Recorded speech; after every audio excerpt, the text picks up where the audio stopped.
Hi hello' নমস্কাৰ। মই আহিছোঁ ডেণ্টেল পইণ্ট দিছপুৰলৈ। মোৰ দাঁতৰ খুবেই বিষ আছিলে। আহকচোন, এয়া মোক চাই আছে কি হৈছে। ইমান ধুনীয়াকৈ হৈছে। আপোনালোকৰ যদি কিবা দাঁতৰ সমস্যা হয় তেতিয়াহ'লে আপুনি দিছপুৰত থকা ডেণ্টেল পইণ্টলৈকে আহিব পাৰে। এক্সৰে কৰিছিলে মোৰ ইয়াত বহুত মানুহ। মই কথা ক'ব নোৱাৰা হৈছোঁ, মানে মোৰ মুখখন ফুলি গৈছে। তথাপি মই লাহে লাহে এক্সৰে কৰিছে আৰু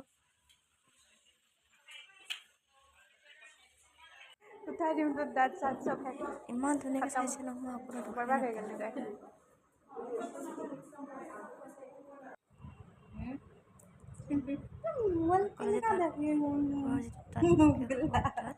খাই পেলাইছিলে, আঠা আছিলে, আটাইখিনি পেলাই দিলে।